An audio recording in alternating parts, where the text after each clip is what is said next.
Well, Excel 2007 offers a brand new charting engine. It's really the first improvements to the charting engine in over a decade. Of course, that means that everything about creating charts is brand new. Let's start first with some basics on how to create charts. Go to File, Open, and we're in Lesson 3. Start with the chart refresher file. Okay, we have a data set here with 3 regions and 5 months going across. Now, the great undocumented trick that not many people know about is you need to leave that top left corner cell blank. Anytime that you have dates or numbers as headings along either the columns or rows of your chart, the top left cell should be blank.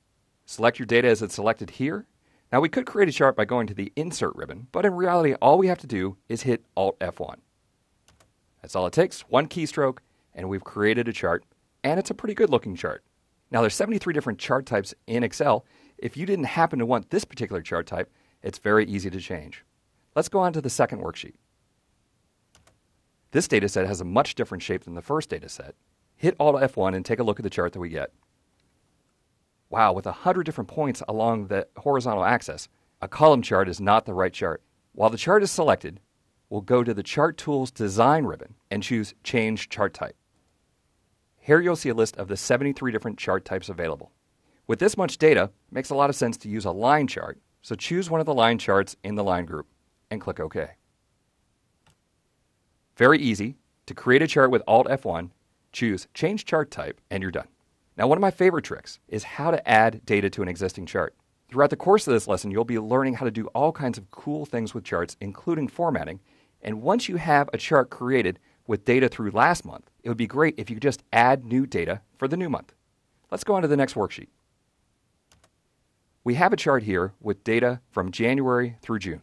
Say that a month is finished and we have a new data set. In cell H2, type July 2004. Just randomly fill in some numbers. Perhaps the East region sold 20 million. The Central region was up to 35 million. And the West region did 12 million. There's our new data set. Now click on the chart once to select the chart. You'll see a blue outline around the data that's represented in the chart. At each corner of that outline is a blue handle. To add new data to the chart, all we have to do is grab one of the right handles and drag out to the right to include the new July data. That's all there is to it. Incredibly simple. Now, if for some reason you needed to show a rolling 6 months, we can take months off the left-hand side by grabbing the blue handle on the left and dragging to the right.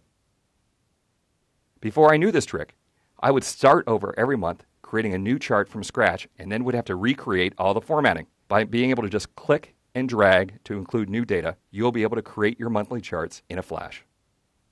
Going on to the next worksheet. Sometimes your data set is not set up right for charting. In this case, we have labels in column A, but the information I want to chart is in column G. It's no problem. Select the data in column A from A4 to A8. Hold down the Control key and select the data in column G. Now we'll go to the Insert ribbon, open the Pie menu, and choose 2D Pie. You'll see that Excel used the labels from column A and the values from column G. Now, so far, we've been fairly lucky with the way that Excel creates our charts. Sometimes, though, Excel gets a little confused. Let's go on to the transposing sheet. This data set is unique. I happen to have exactly 4 states and exactly 4 age ranges. Those age ranges along the top are actually text, so I don't have to leave the top left corner cell blank in this case. Press Alt F1 to create a chart. Let's look at this chart. We have age ranges going along the bottom.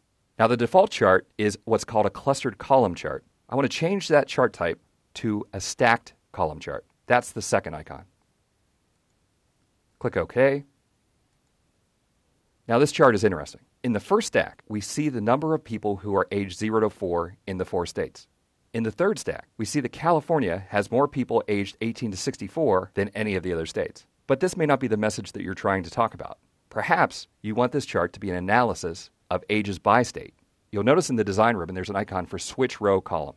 Click that icon, and now we have states going along the horizontal axis and ages as the stack. In this case, we can begin to analyze the age breakout by state instead of the state breakout by age.